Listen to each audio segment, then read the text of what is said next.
नमस्कार, मैं हूं आपके साथ अनुष्का राय और आप देख रहे हैं सिरमौर न्यूज। किसानों की विभिन्न मांगों को लेकर और न्यूनतम समर्थन मूल्य की कानूनी गारंटी और किसानों की संपूर्ण कर्ज मुक्ति के समर्थन में संयुक्त किसान मोर्चा ने राजभवन तक मार्च किया और राज्यपाल के माध्यम से राष्ट्रपति को ज्ञापन सौंपा। संविधान दिवस के अवसर पर देश भर के किसान अपने अपने राज्यों के राज्यपालों के माध्यम से किसानों की समस्याओं का ज्ञापन राष्ट्रपति को भेज रहे हैं। इस अवसर पर किसान नेता राकेश सिंघा ने कहा कि किसान स्वामीनाथन आयोग की सिफारिश के आधार पर सभी फसलों के लिए न्यूनतम समर्थन मूल्य की गारंटी, किसानों की कर्ज माफी, बिजली संशोधन विधेयक 2022 को वापस लेने सहित 8 मुख्य मांगे कर रहे हैं। उन्होंने कहा कि संयुक्त किसान मोर्चा ने सरकार को चेतावनी दी है कि यदि सरकार अपने वादों को पूरा नहीं करती है तो किसानों के पास आंदोलन को तेज करने के सिवाय और कोई रास्ता नहीं बचेगा। देखिए, आप जानते हैं कि इस देश के अंदर आजादी के बाद सबसे ज्यादा बेइंसाफी देश के किसान मजदूर के साथ हुई और खास तौर पर 1991 के बाद हमारे देश के अंदर जब से ये नव उदारवाद का विकास का रास्ता चलाया है, अमीर अमीर हुआ है और गरीब गरीब हुआ है। आप जानते हैं कि हालात देश के अंदर और हमारे प्रदेश के अंदर इस प्रकार के हो गए हैं जहां पर मजबूरी में किसान आत्महत्या कर रहा है। और जो 2005 में जो एक रास्ता दिखाया गया था कि किस तरीके से इस कृषि संकट को और जो किसान पर ये जो दमन और जुल्म जो चल रहा है उसे आबाद कैसे होगा, वो था स्वामीनाथन कमीशन की सिफारिश, जिसमें कहा गया था कि हर किसान को हर फसल के लिए आपको समर्थन मूल्य देना है, एक ऐसा मूल्य देना है जिससे वो अपने और अपने परिवार का जीवन यापन चलाए। लेकिन ये हुआ नहीं ऐसा।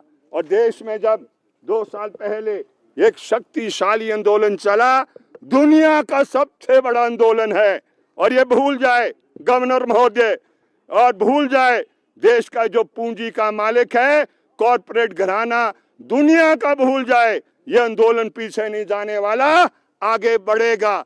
ये जो धोखाधड़ी किसानों के साथ की, दीन कानून वापस आपने बेशक ले लिए, लेकिन जो न्यूनतम समर्थन मूल्य देश में घोषित होना था और ना देने पर जो कानूनी अपराध होना चाहिए था वो आपने किया नहीं है। और इसलिए हिमाचल प्रदेश में और देश में यह आंदोलन चलेगा और जोरदार तरीके से आने वाले समय में ये चलने वाला है। इसलिए आज हम आए हैं ये गवर्नर महोदय को बताने के लिए कि माननीय देश के राष्ट्रपति महोदय को समझा दे कि काल्पनिक दुनिया से असली दुनिया में आए वो, और जो वायदा किसानों के साथ किया गया है उसको वो पूरा करे। आप जानते हैं कि हिमाचल प्रदेश में खेती भी एक बड़े कठिन दौर से गुजर रही है, और जो ये सेब की खेती होती है और अन्य फसलों की खेती होती है, उस पर हिमाचल प्रदेश की सरकार ने कुछ नहीं किया, शून्य ही किया है। जीएसटी लगा दी। आप बताइए, जीएसटी आप किसानों पर लगाओगे जो अन्न पैदा करता है, जो देश को जिंदा रखता है।